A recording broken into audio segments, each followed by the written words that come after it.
परमेश्वर के सामर्थी नाम से आप सभी को जय मसीह की। आज हम परमेश्वर की उपस्थिति में पाए गए हैं, इसके लिए हम परमेश्वर को धन्यवाद देते हैं। और आज हम नूह और जल प्रलय के विषय में देखेंगे कि किस प्रकार से यहोवा परमेश्वर ने 40 दिन और 40 रात जल को बरसाया और पूरे पृथ्वी का नाश कर दिया, लेकिन नूह के जीवन को सुरक्षित रखा, क्योंकि नूह जो है उस समय का धर्मी और खरा मनुष्य था। इसलिए परमेश्वर ने उनको और उनके परिवार को सुरक्षित रखा। तो आइए हम वचन में जाएंगे। तो हम वचन में देखते हैं कि जब आदम और हवा से लेकर के कैन और हाबिल के वंशावली को हम देखते हैं, तो सारे लोग जो है अपने अपने इच्छा से जीने लगते हैं और अपने अपनी इच्छा के अनुसार कार्य करते हैं, जिसके द्वारा पूरे पृथ्वी में पाप और अधर्म बढ़ जाता है। सारे लोगों के पाप और अधर्म को देख के परमेश्वर जो है कहता है कि मैं इन सारे लोगों को बनाने के बाद पछताता हूँ। यस मेरे प्रियो, परमेश्वर जो है हम सब को बनाने के बाद जो है पछताया, क्योंकि हम लोगों का पाप और गुनाह इतना बढ़ गया था कि परमेश्वर जो है हमें बनाने के बाद पछताया। और परमेश्वर ने सोच लिया कि अब मैं इस पृथ्वी का नाश कर दूंगा, क्योंकि ये जो है मेरे बनाए हुए मनुष्य नहीं हैं। ये सारे मनुष्य अपने अपने इच्छा के अनुसार चलने लगे हैं, इसलिए अब मैं इसका नाश कर दूंगा।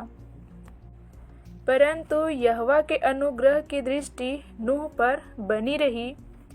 नूह धर्मी पुरुष और अपने समय के लोगों में खरा था, और नूह परमेश्वर ही के साथ साथ चलता रहा। और नूह से सेम और हाम और येपेत नामक 3 पुत्र उत्पन्न हुए। उस समय पृथ्वी परमेश्वर की दृष्टि में बिगड़ गई थी और उपद्रव से भर गई थी।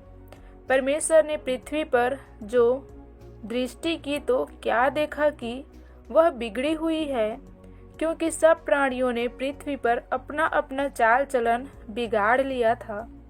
तब परमेश्वर ने नूह से कहा, सब प्राणियों के अंत करने का प्रश्न मेरे सामने आ गया है, क्योंकि उनके कारण पृथ्वी उपद्रव से भर गई है। इसलिए मैं उनको पृथ्वी समेत नष्ट कर डालूंगा। इसलिए तू गोपेर वृक्ष की लकड़ी का एक जहाज बना ले, उसमें कोठरियां बनाना और भीतर बाहर उस पर राल लगाना। इस ढंग से तू उसको बनाना। जहाज की लंबाई 300 हाथ, चौड़ाई 50 हाथ और ऊंचाई 30 हाथ की हो। जहाज में एक खिड़की बनाना और उसके एक हाथ ऊपर से उसकी छत बनाना, और जहाज की एक ओर और द्वार रखना, और जहाज में पहला, दूसरा, तीसरा खंड बनाना।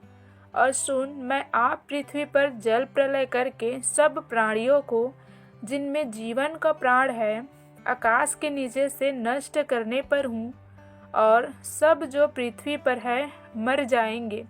परंतु तेरे संग मैं वाचा बांधता हूँ, इसलिए तू अपने पुत्रों, स्त्री और बहुओं समेत जहाज में प्रवेश करना।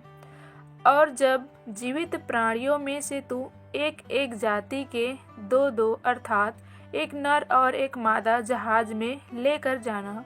अपने साथ जीवित रखना।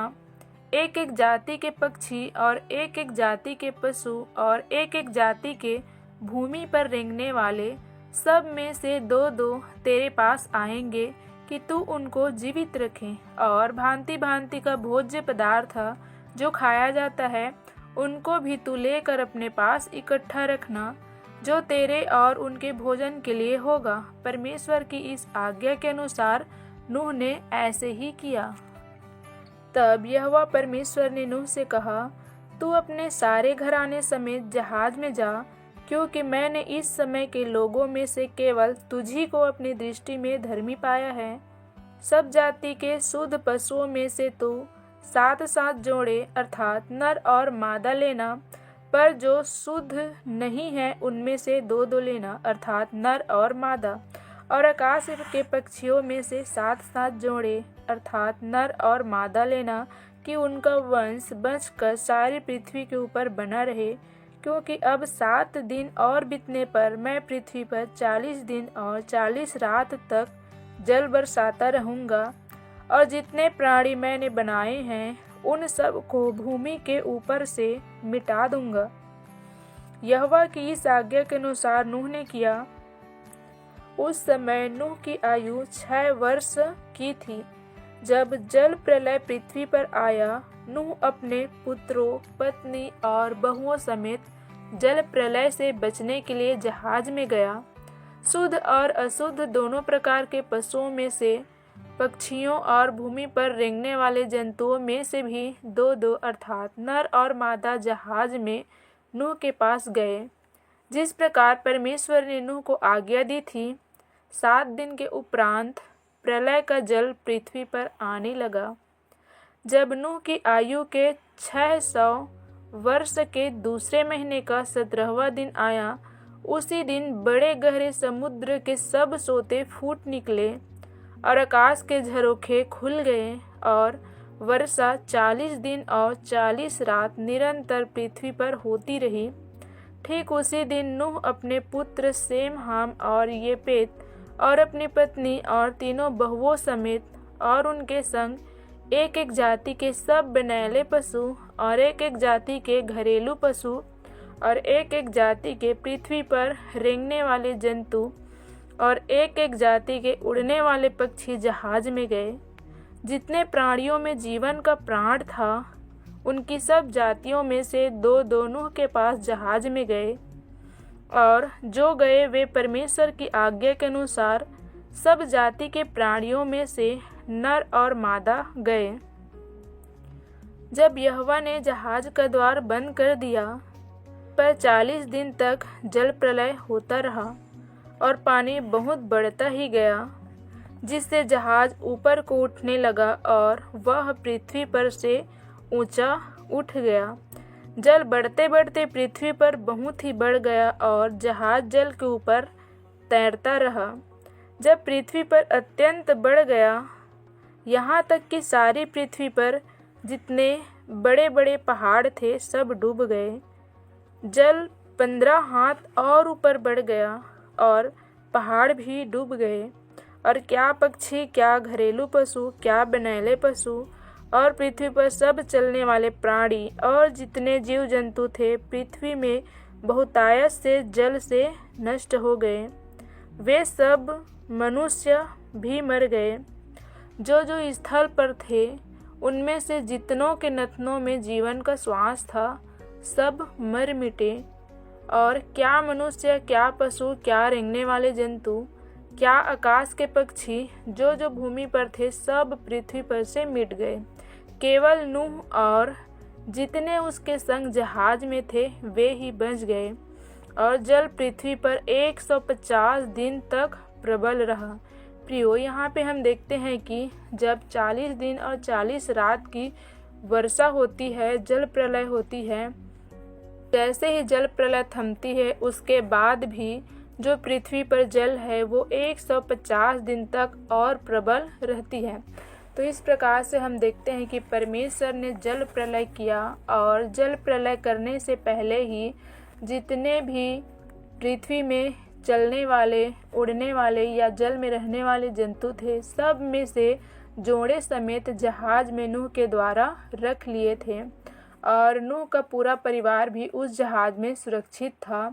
और जितने भी पृथ्वी में जीव जंतु थे, मनुष्य जाति थे जो अधर्म से भर गए थे, परमेश्वर ने सबको जल प्रलय द्वारा नाश कर दिया, और नूह का जीवन जो है बचा, क्योंकि नूह जो है उस समय का धर्मी पुरुष और खरा मनुष्य था। प्रियो, जब हम मनुष्य जाति का अधर्म जो है बढ़ जाता है, तो परमेश्वर जो है इसी प्रकार से घृणा करता है। लेकिन परमेश्वर ने इन सारे जल प्रलय को करने के बाद ये कहता है कि इसीलिए पृथ्वी भर न जाए तब तक मैं इस पृथ्वी का अंत दोबारा न करूँगा।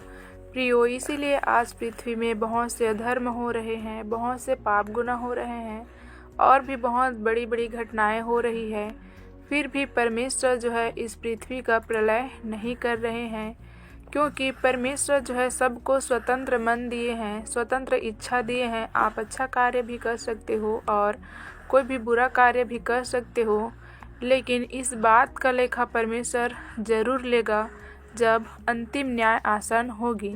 इसलिए परमेश्वर जो है अभी किसी भी प्रकार का प्रलय नहीं कर रहे हैं, लेकिन हर एक चीज़ का संकेत आज हो रहा है कि अंतिम समय जो है निकट है। इसीलिए हमें नूह के समान धर्मी जीवन जीना है, क्योंकि जितने भी अधर्म में जीवन जी रहे हैं परमेश्वर सबका नाश करने वाला है, सबका नाश कर देगा। इस पूरे पृथ्वी का नाश होगा।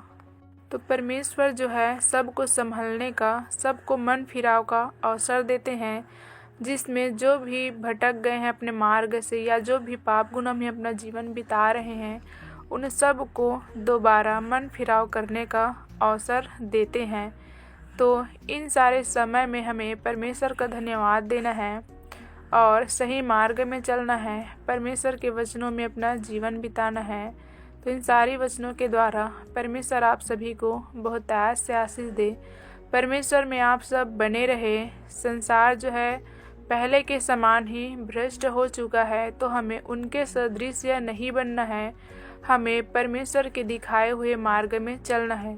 हमेशा से अधर्म होते आ रहा है, लेकिन परमेश्वर जो है हमें हमेशा से अवगत कराते हैं, हमेशा से हमें उस कार्य को करने के लिए मना करते हैं, लेकिन हम परमेश्वर के संकेत को भूल करके संसार के कार्यों में लगे रहते हैं। तो इन सारी बातों का हमें एक दिन लेखा देना पड़ेगा। तो इन सारी वचनों के द्वारा आप सबों के संग हो और आप सबों से बोले और बातचीत करें। इन सारी वचनों के द्वारा आप सभी को जय मसीह की।